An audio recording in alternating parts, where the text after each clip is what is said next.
Deciding to retire can be a difficult decision for anyone. I'm just sorry I let everybody down.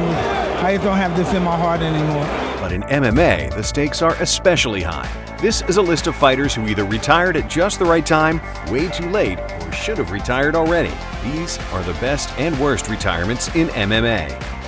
Bas Rutten has had one of the best retirements in MMA. Rutten defeated Kevin Randleman at UFC 20, winning the UFC Heavyweight Championship. But after suffering injuries in training, fighting wasn't an option anymore, and Rutten retired as UFC champion in 1999. Rutten came out of retirement in 2006, though not to fight in the UFC, but in the World Fighting Alliance. It was the last fight in Rutten's career against Ruben Villarreal. Just shook those shots off, but he's not going to be able to shake them off all night.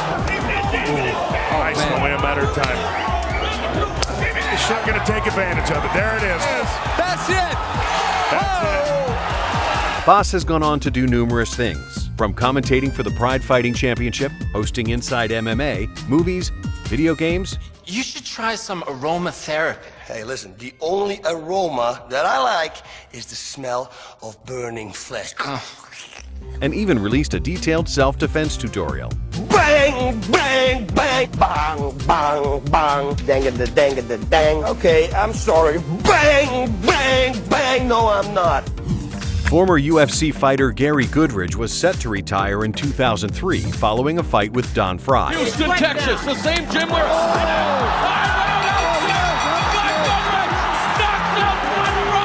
But after winning the fight, he continued to fight, both in MMA and kickboxing. Goodridge is probably best known for his brutal knockout of Paul Herrera at UFC 8. Oh my elbows! That is it! After 20 years of fighting and being on the receiving end of 25 knockouts, Goodridge developed dementia pugilistica, a condition caused by repeated blows to the head. Mental disability is a huge thing. It's got me crippled. The opponent he never saw coming, a disease that strangles his brain cells, causing memory loss, speech problems, and explosive behavior. Goodridge last fought in 2010, losing via TKO, and lost his last 7 fights in a row before retiring. Oh, how would you say that your condition was changed over the past 4 years? You know what? It's got worse. And what have your doctors told you about what you can expect in the future? Exactly that. Things are going to get worse. Chris Lights Out Lytle last fought in 2011 against former title challenger Dan Hardy. Lytle announced his retirement at the weigh-ins prior to the fight. Tonight will be the last time that Chris Lytle fights in the Ultimate Fighting Championship. His opponent Dan Hardy was hungry for a win after losing his last 3 fights in a row, including a loss to welterweight champion Georges St. Pierre. The fight was a slugfest, with both fighters scoring good shots.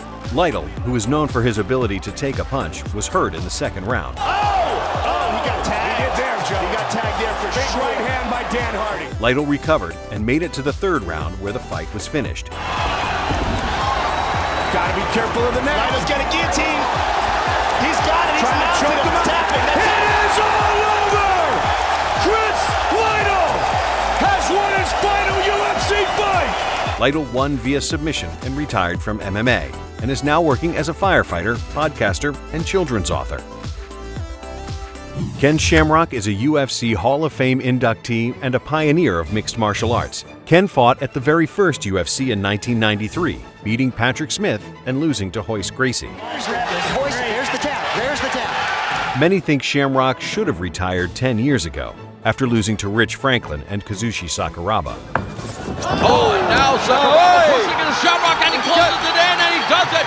But he continued fighting, racking up loss after loss. Jab hurt Ken. And Shamrock goes down faster than a pint of Guinness at the local pub! Ken has lost his last 12 out of 16 fights, all coming by way of knockout. In 2009, he fought 360-pound Ross Clifton at War Gods/Ken Shamrock Productions.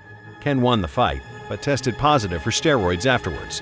Ken went on to lose 4 more fights, most recently against Royce Gracie by way of TKO. And Royce Gracie ends the fight with strikes. Afterwards, Shamrock tested positive for steroids a 2nd time. He also tested positive for methadone, a pain reliever and opioid, and high levels of testosterone. Ken denies ever taking steroids and blamed the failed test on medicine he was taking for a swollen pituitary gland, and is currently appealing the results. And a few honorable mentions. Conor McGregor announced his retirement in a tweet heard round the world, then unretired the next day, making it, quite possibly, the shortest retirement in MMA history. Chael Sonnen retired after testing positive for everything behind the Walgreens counter. Dada 5000 retired after having the worst fight in MMA history, losing, suffering kidney failure, and having not one, but 2 heart attacks. Thanks for watching. Be sure to subscribe.